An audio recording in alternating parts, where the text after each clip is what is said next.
So here we have Mametz Wood, as we like to call it, which is a poem by Owen Shears, who again is writing retrospectively. It's a contemporary poem about a contemporary event, the digging up, the finding of bones in fields in France by French farmers, of men who died, 90 years before.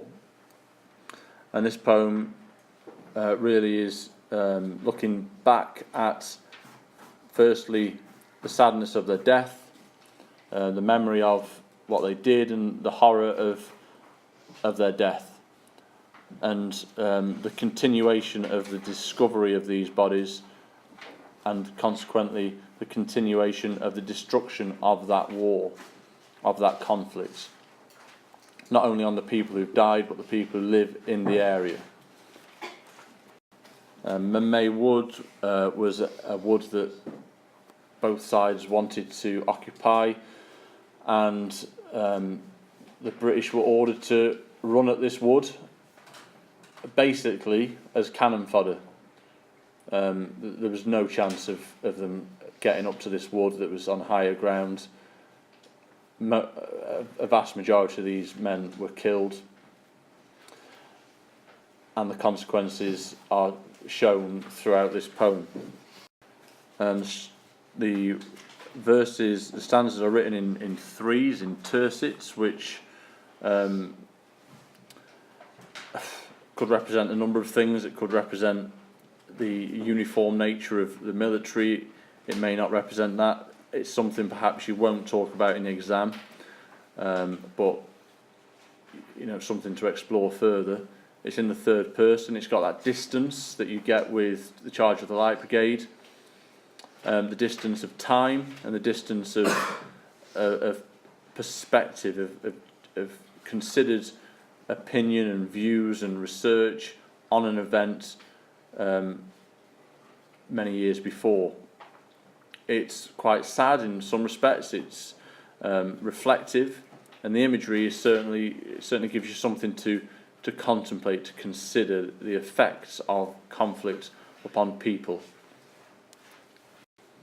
So structurally, the poem is written chronologically in terms of a general awareness at the beginning of farmers finding the wasted young, through to the event in this stanza here with this morning. So it's something that happened whilst he was visiting this field, this area, and it's something that affected him greatly, and something he felt he needed to write about. And we start up here. For years afterwards, the farmers found them, the wasted young turning up under the plough blades as they tended the land back into itself. Now, what Owen Shears does brilliantly here is talk about how the land and the people who work on the land symbiotically look after each other. The farmers do the right thing, the farmers look after the land, and the land gives back crops. But what the land is also doing is giving back the dead. The wasted young that were buried and under masses of earth eventually are being returned up through the earth back to families who have never had a chance to bury them. Interesting use of adjectives, the wasted young. So it's clear Owen Shears' opinion on the event. This isn't really like the Charge of the Light Brigade, where the waste of life is almost ignored. It's clear that Owen Shears thinks that this event was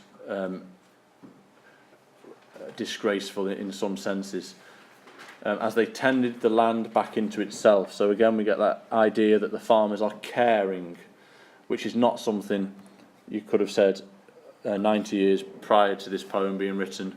The people on that land, they were not caring for the land. They were just intent on saving their own skin, which you would in that situation. It moves on. some brilliant imagery: a chit of bone, the china plate of a shoulder blade, the relic of a finger, the blown and broken bird's egg of a skull. This imagery here is powerful. It suggests there's an element of the precious, of the religious, almost the relic of a finger, something that is very significant, something that attaches us to our history. China plate, precious. China, of course, made out of bone. And the blown and broken bird's egg of a skull, which emphasizes the fragile nature of the human form, that we may feel invincible, especially when young, but ultimately there's no stopping molten shrapnel as it flies past your face. All mimics now in flint, breaking blue in white across this field where they were told to walk, not run, towards the wood and its nesting machine guns. So again, nesting, perhaps a link to the bird's egg of skull, the idea of nature, conflict between nature and mankind, and the juxtaposition of those two things, and the imposition of the humans in that area, intent on blowing each other up. The order here, told to walk, not run, reminiscent of other poems, Charge of the Light Brigade, and these men followed their orders. We don't get the perspective that we got in Bayonet Charge of the confusion of the man. What we get here is an overview, a reflection. And then the earth stands sentinel, a further emphasis on the fact that the earth is precious. The earth is something that is constant, that goes beyond the now, whether it was then or now, and will always be there. Sentinel, reference to guarding something, to looking after, reaching back into itself for reminders of what happened, like a wound working a foreign body to the surface of the skin. The fact is, in Shear's imagination, the earth is deliberately, so the personification of the earth here as a force to remind us of what did happen so that it doesn't occur again. Like a wound working a foreign body to the surface of the skin, which biologically is a truth. If you have something in your body that shouldn't be there, I don't know how it happens, but it will eventually work its way out of your body via your skin. And then we get to this section here,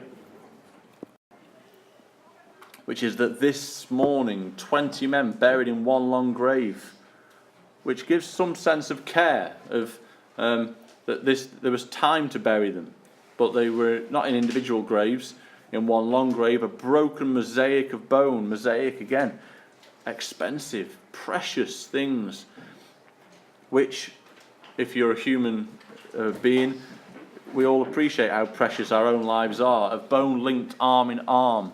So a sense of camaraderie, of being part of something. Their skeletons paused in mid-dance macabre, the dance of death.